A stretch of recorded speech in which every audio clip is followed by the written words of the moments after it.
The VOD that I'm going to be watching is he played against a Vladimir, one trick. So this is Elite 500, guys. If you guys don't know who Elite 500 is, I'll just pull it up for you. So Elite 500 is a Twitch streamer and YouTuber. He's quite famous in the West for playing Vladimir. He's hit Challenger multiple times, and he also owns a team. And he's in Korea right now, right? So he's playing Jayce into Vlad. Basically, the matchup is that Jayce outranges Vlad, and Vlad doesn't do well against champs that outrange him. So for example, champions like Orianna, champions like Jayce in mid late game is not too great for him because he can't all in them and dive their backline. But Vladimir has a lot of options this game. So he does have kill threat on Jayce if Jayce mispositions or fights incorrectly. And he also has the option to dive these range champions, these like short range champions, right? But inside the lane, primarily what you're looking at is Vlad will be pushed in. Jayce can trade HP for push, and Vlad is mostly sustaining through the lane. You're going to look at a QEQ evolve, like QEQ upgrade for Jayce side, because you're mostly looking to take your 2 points in Q. You won't need your W. I think auto attacking is kind of bad. And he's gone for the Doran Blade option. It's fine. I wouldn't prefer it over Longsword refill because I think that you should aim for Serrated as much as possible and just get early damage. Doran is fine if you want to completely obliterate lane and you want to make the lane super volatile, right? But it's not ideal. I prefer getting the Longsword so my Serrated Dirk is out faster where I hit my spike and my QE start to hurt a lot.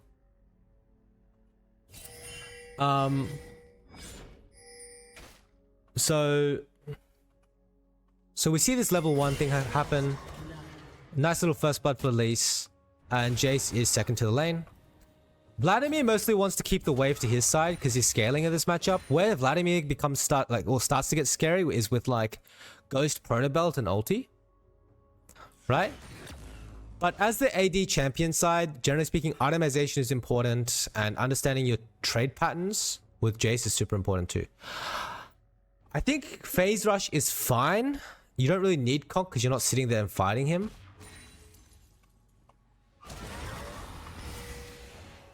And nice little trade window. So the way that you need to think about this is it's like a really easy version of like Jayce versus Orianna because Orianna has a lot more damage. Whereas if Jayce takes like... Jayce in that matchup needs to take D-Shield. Here he can actually take D-Blade. Where you can short trade and run away with phase rush. Effectively. And because of all of Vladimir's abilities requiring HP, you can make him lethal and eventually bully him out of lane. So Vlad ideally wants the wave to his side and maintain CS. Nice, he goes for the correct skill order.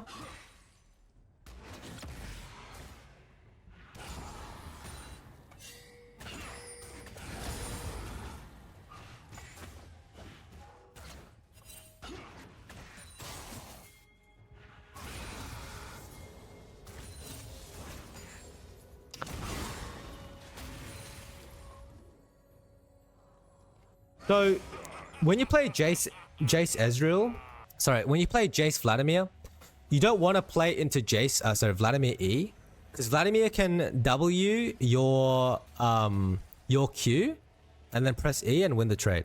So here you just play on range. He's already lost push. Ideally, you want push in this matchup and just non-stop auto attack. But maybe it's because of jungle. I don't know. I don't really know. Maybe it's because he can't base early because he went Doran Blade. Who knows, right? But for example, this kind of trade is no good from level 3 onwards. Level 1 you can do this, level 2 you can do this, but if you do this at level 3 where he has all 3 spells with empowered Q, you will lose the trade. And if you trade HP into Vladimir, this is not good. It's only good if you can have push and maintain him on low HP and set him on lethal and maybe like he's scared of Elise or something, you know? So you kind of see him there take a bad trade. And generally speaking, you want to be just using QE as Jayce. He just really doesn't understand his skill combos. When I saw Tinowns play mages, he looked really comfortable and he understood the trade windows. Let's just compare and contrast to how like Jayce versus LeBlanc looks like in another lane, right? So this is Faker playing Jayce. I believe this is in Challenger. And immediately, as you can see, he's trying to contest the push and he's playing on range. He's not giving the Vladimir free Qs. Right? Of course, I once again don't agree with this item start. I don't think you need the ADHP. I think you can just buy double refill and it's always better. And he opts to also swap into hammer form when Vlad gives him space to maintain his mana. So notice how he's like contesting push heavily. He's not actually pulling the wave. And on second wave, he's in a position to trade a lot more aggressively. So the thing with Jayce, guys, is you don't want to use QE at level 1. Because the way that Jayce versus Vladimir works is if you look at Jayce, the base... So, okay, wait. I need to explain how Jayce works. Basically, the way that Jayce E works in cannon form is that Jayce EQ increases the Q damage by 40%. Or QE, right? But the first level 1 Jayce Q is only 55 AD.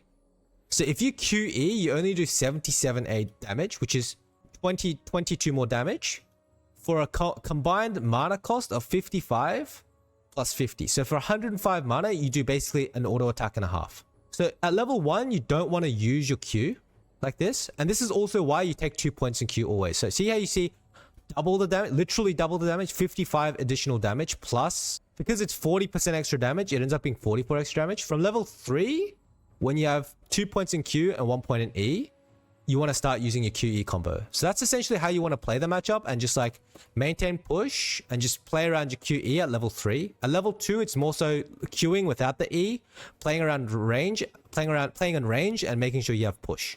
So you want to push, you want to play on range, and you don't want to use your E, right? So this is what happens, and then you'll see from level 3, he will start to use his QE. He should. I just pulled up a random VOD, by the way. I didn't plan this. So here he starts to trade, right? See? But look at the way that, like, Tinowns play this lane, right? He just doesn't know how to play this lane. Like, he... Level 1, he concedes prior. He should be auto-attacking, by the way. He should be spamming auto-attacks, because he's late to lane. He's not auto-attacking, he's just last hitting. Misses first Q. He should not throw Q like this, he doesn't need to. This trade was fine.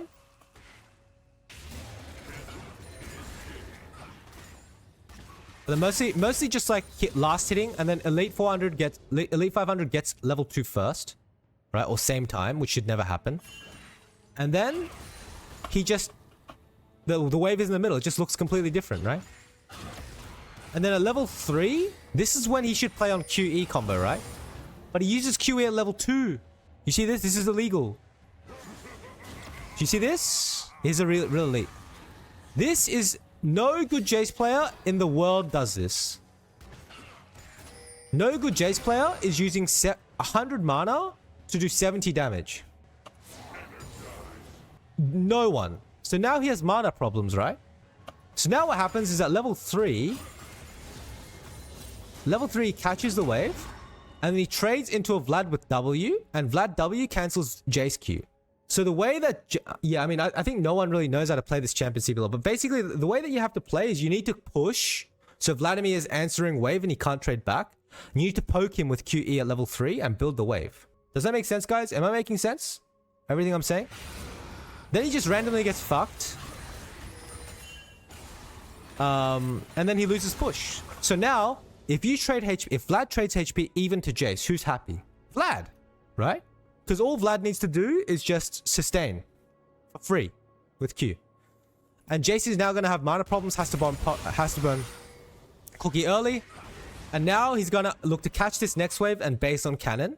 Whereas what should happen is Jayce should base for free and Vladimir should be catching under tower, right? But what I'm saying is the first 4 waves, the fundamentals behind this champion look so different from when Tinowns plays it. And now it's just going to be a passive matchup where he's catching wave under tower against the Jayce. Against the Vladimir. And then he will opt to push this next wave because he has TP advantage, right? So now look at his buy, guys. He's going to literally buy tier longsword. He does 0 damage. 0 damage. 0. If you start longsword, the reason you start longsword, guys, is just math. Jayce side has push and in most cases will have control of lane. Vlad is catching, such sustaining, and looking for all-in angles by dodging Jayce hammer Q with Vlad W. Jayce, to win this matchup, needs to refuse to go hammer form and use QE combo from range with cannon form. So lethality is really important. Mana management and tier is really important. If you start Doran Blade, 1 potion.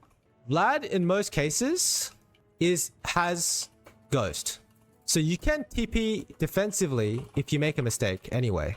If you start Longsword Refill, which is 350 gold plus 150 gold, you get Serrated Dirk, which is 1100 gold, at 750 gold.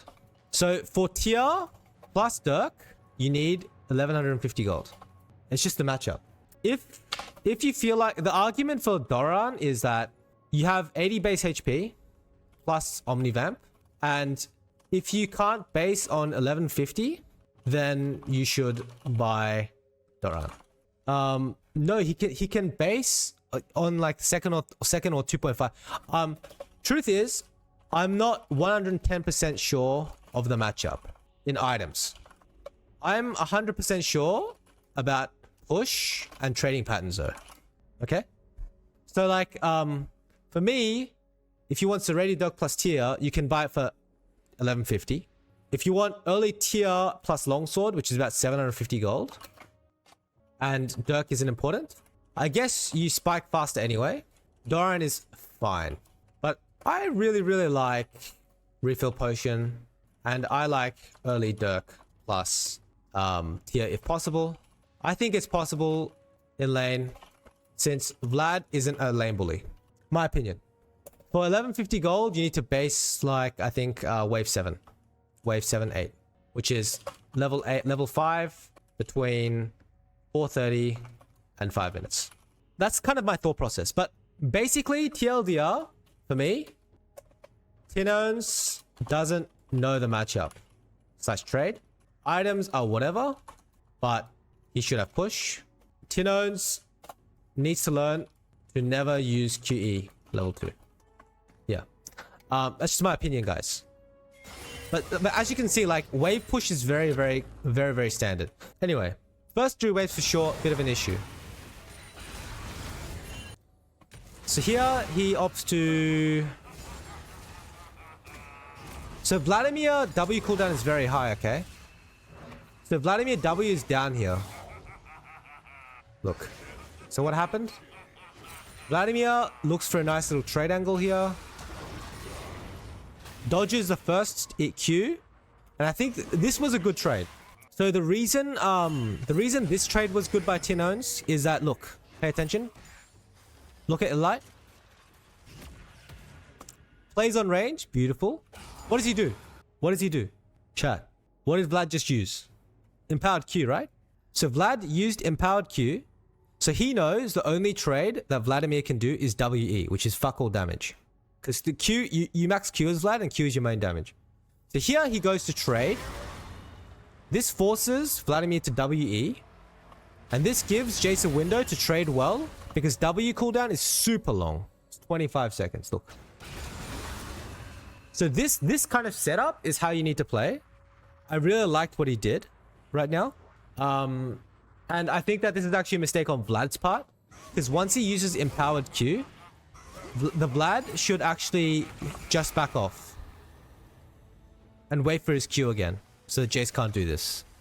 So it's really like a knowledge thing.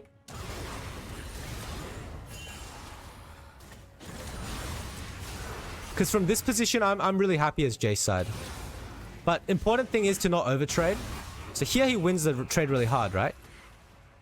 He takes too much minion aggro, look. So the moment he finds this trade, I want him to back off. Run this way. But he sits there and greeds for the farm.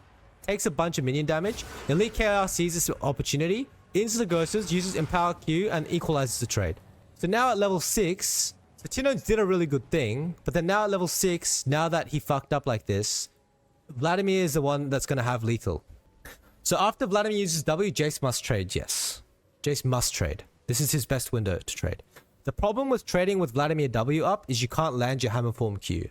So you need to trade when Vlad has no Q to force out W and then trade again so that, because your cooldowns will be up earlier, okay? So yeah, you're seeing a lot of like issues here with his general trading pattern and understanding of the game. And this is the all-in window that I was talking about. Luckily, at least covered him. I mean, in general, I just think his melee play is quite bad. Like his AD play has been quite bad so far. I think a lot of Europeans, like ERL mid laners, would be better at Jayce than him, unfortunately. That's the honest truth. And I came here to actually compliment him because I think he's actually quite solid on mages, but... So I hope he doesn't take it too personally. Nothing that I'm saying here is meant to be personal at all. Yeah, I know. Nice little roam on a good wave. This is fine. This is just general macro though. So for here on out, it's just all about your QE cooldown. You don't posture aggressively here. You just back off. Catch the wave. What is he doing?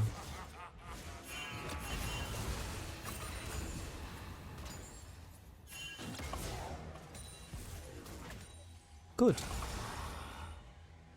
Okay, he used Q, that's why. Here, he should trade. You see this? So Vlad Q's like 6 seconds, I believe. Nice. Here, look. He should trade. He used Q. So force him to WE, put his W on cooldown, and back off and do it again. This is his window. This is how you need to play the matchup. But he just backs off. Yeah, I mean, you can also play on cannon form as well if you don't want to get all in. But now he fights on a worse angle with the wave pushed in.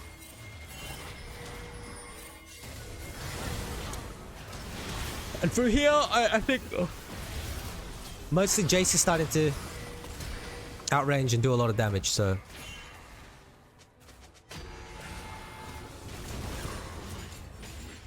I think it's fine what he's doing. I think like his itemization is fine. It's just his game knowledge around his champion and stuff.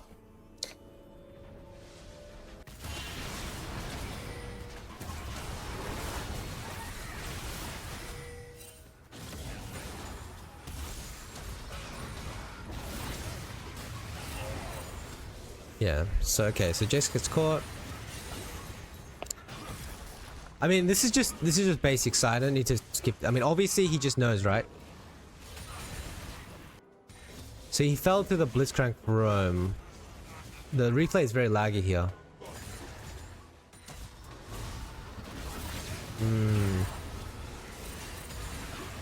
It's not very important. You're not going to learn much of it. So in general, that was Tinowns' review for me. So that's it, I guess. That's it for Tinowns.